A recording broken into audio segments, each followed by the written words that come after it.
ಇವತ್ತು ಶಾವಿಗೆ ಉಪ್ಪಿಟ್ಟು ಮಾಡ್ತಿದ್ದೀನಿ. ಅಂದರೆ ರಾಗಿ ಶಾವಿಗೆ ನೋಡಿ. ಇದೊಂದು ಅರ್ಧ kg ಅಷ್ಟು ಇದೆ. ಇದನ್ನು ಫಸ್ಟು ನೀರಲ್ಲಿ ಬಾಯ್ಲ್ ಮಾಡಿಕೊಂಡು ನೆಕ್ಸ್ಟು ತಣ್ಣೀರಲ್ಲಿ ತಣ್ಣೀರು ಹಾಕಬೇಕು. ಅವಾಗ ಇದಾಗಲ್ಲ, ಉದುರಾಗಿರುತ್ತೆ.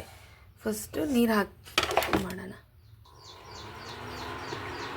ಫಸ್ಟು ಒಂದು 2 ನಿಮಿಷ ಕುದಿಸ್ಬಿಟ್ಟು ತೆಗಿತೀನಿ. ರಾಗಿನ ಈ ಥರ ಎಲ್ಲ ಒಂದು ಕುದಿ ಬರೋ ಅಷ್ಟು ಇದು ಮಾಡಿಕೊಂಡು ಈ ಥರ ಸ್ಟ್ರೈನ್ ಮಾಡಿಕೊಂಡು ಮತ್ತೆ ತಣ್ಣೀರು ಹಾಕ್ಕೋಬೇಕು ಇದಕ್ಕೆ. ಇಲ್ಲಾಂದರೆ ತುಂಬ ಪಾಯಸದ ಥರ ಮೆತ್ತಗಾಗ್ಬಿಡುತ್ತೆ. ಇದು ಡಯಾಬಿಟೀಸ್ನವ್ರಿಗೆ, BP ಅವ್ರಿಗೆ ಮಾಡಿಕೊಡ್ಬೋದು ಅವಾಗವಾಗ. ಮಾಮೂಲಿ ಶಾವಿಗೆ ಉಪ್ಪಿಟ್ಟು ಮಾಡ್ದಂಗೆ ಇದು ಅದೇ ರೀತಿಯೇ. ಒಗ್ಗರಣೆಗೆ ಸಾಸಿವೆ, ಕಡಲೆಬೇಳೆ, ಈರುಳ್ಳಿ, ಹಸಿರು ಮೆಣಸಿನ್ಕಾಯಿ, 1 ಟೊಮೆಟೊ, 1 ಕ್ಯಾಪ್ಸಿಕಮ್, 1 ಕ್ಯಾರೆಟ್ ಹಾಕಿದ್ದೀನಿ. ಫಸ್ಟ್ಗೆ ಒಂದು 5-6 ಸ್ಪೂನಷ್ಟು ಎಣ್ಣೆ ಹಾಕ್ಕೊಂಡಿದ್ದೀನಿ.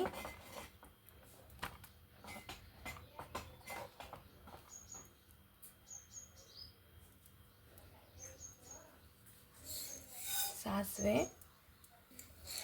ಕಡಲೆಬೇಳೆ,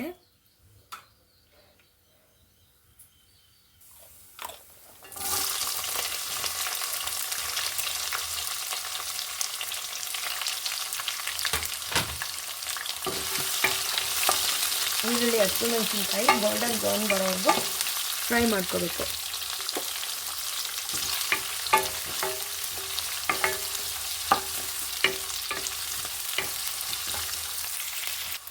ನೆಕ್ಸ್ಟ್ ಇವಾಗ ಕ್ಯಾರೆಟು, ಕ್ಯಾಪ್ಸಿಕಮ್ಮು ಎರಡನ್ನೂ ಹಾಕ್ಕೊಳ್ಳೋಣ. ಬೇರೆ ಸಪ್ರೇಟ್ ಮಸಾಲೆ ಹಾಕಲ್ಲ ನಾನು ಇದಕ್ಕೆ. ಇದು ನನ್ನ ಪ್ಯಾಕೆಟ್ ಅನಿಲ್ ಶಾವಿಗೆ ಅಂತ ಬರುತ್ತಲ್ಲ, ಅದನ್ನು ತೊಗೊಂಡಿರೋದು. ತುಂಬ ವರ್ಷದಿಂದ ಅದನ್ನೇ ನಾನು ಉಪಯೋಗಿಸೋದು. ಚೆನ್ನಾಗಿರುತ್ತೆ ಅದು. ನೀವು ಟ್ರೈ ಮಾಡಿ ನೋಡಿ ಆ ಶಾವಿಗೆ ತೊಗೊಂಡು, ರಾಗಿ ಶಾವಿಗೆನ. Mainly BP, sugar, weight loss ಮಾಡೋರಿಗೆ ತುಂಬಾ ಒಳ್ಳೆಯದು. ಇದೊಂದು ಸ್ವಲ್ಪ ಒಂದು 5 ನಿಮಿಷ ಇದು ಚೆನ್ನಾಗಿ ಬೇಯಬೇಕು. ಇದು ನಾವು ನೀರೆಲ್ಲ ಏನು ಆ್ಯಡ್ ಮಾಡಲ್ಲ.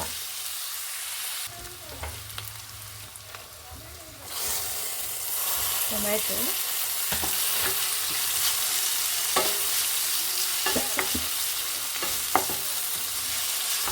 ಉಪ್ಪು ಸೇರ್ಸೋಣ.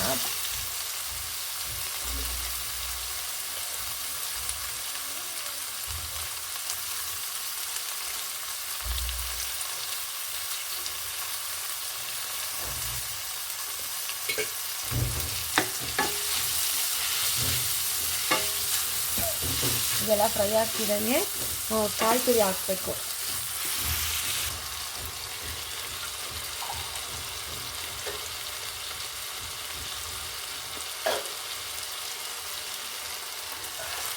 ಸ್ವಲ್ಪ ಕಾಯಿ ತುರಿ. ಇವಾಗ ಲಾಸ್ಟ್ಗೆ ಶಾವಿಗೆ ಹಾಕಿ ಕೈ ಆಡಬೇಕು.